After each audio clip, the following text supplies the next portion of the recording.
네, 안녕하세요. 초등사이다입니다. 학교에서도 토론 수업을 하죠. 예, 토론 수업을 보통 수업의 꽃이라고 부릅니다. 하지만 학급에서 제대로 하기 만만치 않아요. 자칫 열띤 토론 수업처럼 보이지만 실상은 두세 명만 열심히 하고 있고요. 다른 아이들은 그 두세 명의 토론을 듣는 입장에 머물러 있죠.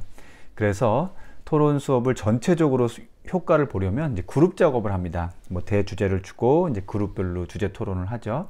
5명에서 6명 정도로 그룹을 만들어서 토론을 하면 적어도 최소 한두 번 정도는 아이들이 모두 자기 의사표명을 하기 때문에 많은 아이들이 자신의 입장을 이야기합니다. 그렇게 각 그룹별로 자신의 입장을 전하고 나면 이제 전체 토론에 들어가서 자신이 속한 그룹을 대변하게 되죠. 이렇게 학급에서 보면 토론을 잘하는 아이들이 있어요. 그 아이들은 어떻게 해서 토론을 잘하게 된 걸까요? 토론 능력을 높이기 위한 중요한 전제 조건 중에 바로 하나가 독서입니다. 토론 능력이 좋은 아이들의 경우 평소에 독서량이 많은 편이에요. 최근 3년 동안 이제 5, 6학년 담임을 하면서 학급에서 토론 능력이 좋은 아이들의 독서 습관을 조사해 봤는데요. 공통적으로 독서량은 일주일에 2권 이상이었고요. 이제 고학년의 경우입니다.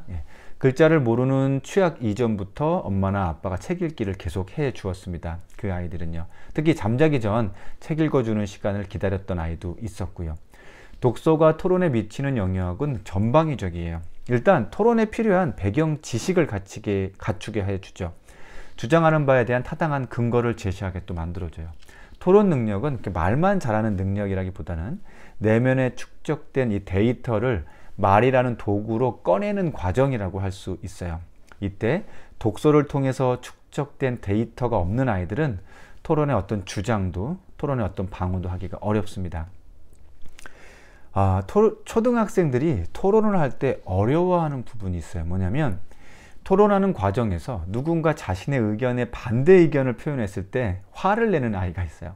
자기 자신이 공격을 받았다고 느끼기 때문인데요. 이렇게 이야기도 하죠. 너는 왜 내 의견만 반대하냐? 특히 이제 저학년일수록 이런 감정적 현상이 일어나는데요. 학부모님 중에 우리 아이가 자기 주장도 잘하고 말을 통해서 설득하기도 이렇게 잘하기를 바라서 초등 저학년부터 토론식 대화를 시도하시는 분이 있는데요. 저학년은 토론식 대화보다는 아이의 감정을 읽어주는 감정 공감 대화를 하시는 게 더 좋고요.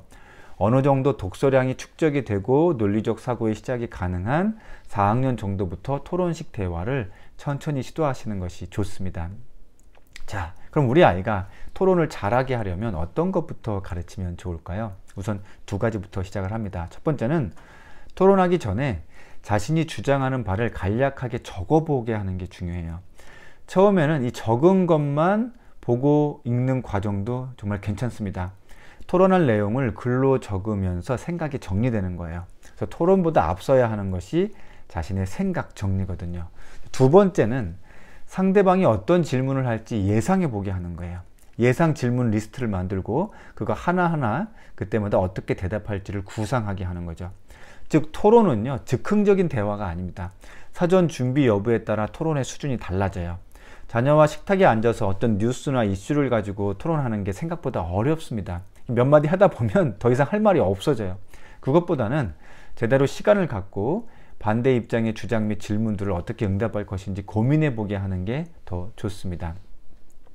부모님들이 보통 토론식 대화를 하려고 너는 어떻게 생각하니? 라고 이렇게 묻는데요. 이것이 토론 능력에 도움이 될까? 물론 도움은 됩니다. 그런데 좀 나중에 하시는 게 좋아요. 너의 생각은 어떠니? 이 질문은 맨 나중에 물어보시는 게 좋습니다. 예를 들어서 어느 마을에 쓰레기 매립장 건설 관련 뉴스가 있어요. 서로 상충하는 입장이 있겠죠. 토론을 위해서 자녀에게 먼저 해줄 질문은 각각의 위치에 가 있게 해보는 겁니다. 만약 너가 마을 주민 입장이라면 넌 뭐라고 말하면서 매립장 건설을 반대하겠니? 즉 이미 찬성인지 반대인지를 정해주는 거예요. 정해진 것을 관철시키기 위한 이유들을 찾아보라고 하는 거죠. 그 이유를 합당하게 그리고 많이 찾아낼수록 토론 능력이 좋은 아이가 되는 거죠. 그렇게 더 찾을 수 없을 만큼 충분히 찾고 나면 이제 반대로 물어보는 거예요. 그럼 이번에는 너가 쓰레기 매립장 건설을 추진하는 공무원이야. 너는 어떻게 마을 사람들을 설득시켜서 쓰레기 매립장을 건설할 거야? 이번에는 어떻게 해서든 건설해야 하는 사람 입장에서 이유를 합당하게, 그리고 많은 이유들을 만들어내는 과정을 또 해야 되겠죠. 입장을 미리 정해주고 논리를 전개하게 하는 것이 초등 시기에 직접적인 토론 능력 향상에는 더 도움이 됩니다. 그리고 나서 이제 마지막에 물어보는 거죠. 넌 어떻게 생각하니? 라고요. 자, 지금까지 말씀을 드린 걸 보면 이게 토론하는 시간보다 사실 자료 조사하는 시간을 더 충분히 줘야 하는 거예요. 그래서 사실 토론 능력은 말 잘하는 능력이라기보다는 관련 자료를 조사하고 그 조사한 자료를 어떻게 우리 입장을 관철하는 데 사용할 수 있도록 정리하는지가 관건입니다. 그래서 학교에서 실제 토론 수업을 잘 이끌어내는 선생님을 보면 사전 자료 조사하는 것에 수업 시간을 많이 할애해요.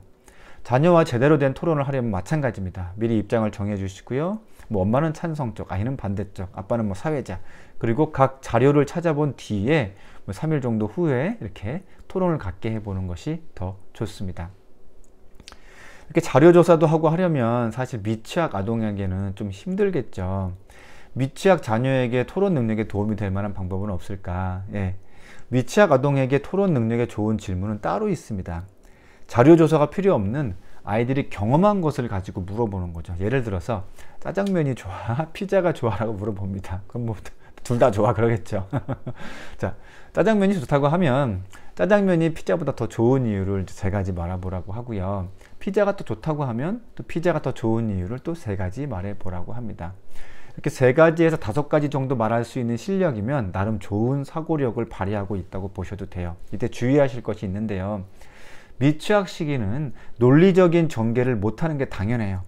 감각적이거나 감성적으로 접근해도 칭찬해 주시면 돼요. 예를 들어서 피자는 동물에서 더 예뻐, 그래서 좋아, 짜장면이 더 배불러 등등 어떤 이유를 말하더라도 괜찮습니다. 논리적이거나 합리적이지 않더라도 그 이유의 개수를 많이 말할수록 아주 좋은 대답이라고 생각하시면 돼요. 그렇다고 넌 왜 하나밖에 대답을 못하니? 이렇게 핀잔 주시지 말고요. 하나라도 말하면 바로 공감을 해 주시면 됩니다. 자, 그럼 자녀에게 토론 능력을 키워주기 위한 본격적인 토론 공부는 언제부터가 적합할까?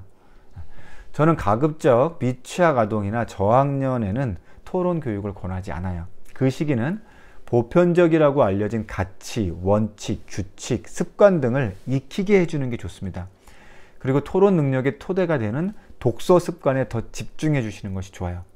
토론 과정이 좋은 시기는 초등 중학년 이상, 특히 사춘기에 접어든 청소년기에 정말 좋습니다.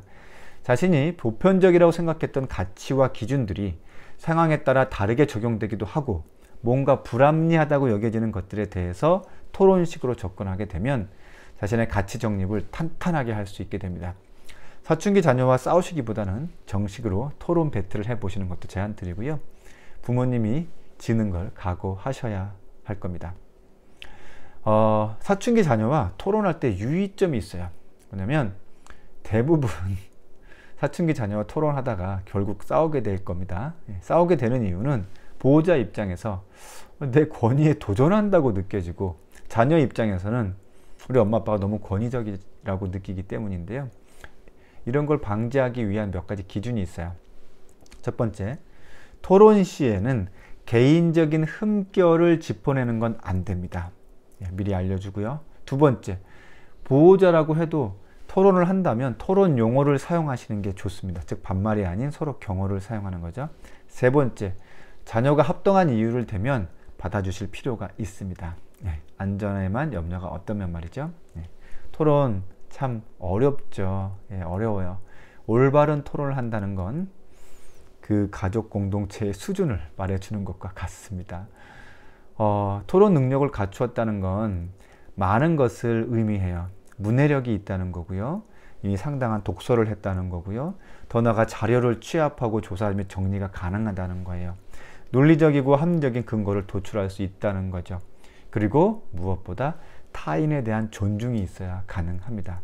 말만 멋지게 하는 아이들은 제대로 토론 준비를 한 아이에게 상대가 되질 않아요. 우리 아이들이 말이 앞서기 전에 타인을 설득하기 위한 준비하는 과정을 제대로 배우고 익힐 수 있는 시간들이 많았으면 좋겠습니다. 한번 겨울방학 때 토론 배틀 도전해 보시죠. 초등사이다는 초등학부모님들과 함께합니다. 오늘도 내일도 뚜벅뚜벅 걸어가 보겠습니다. 감사합니다.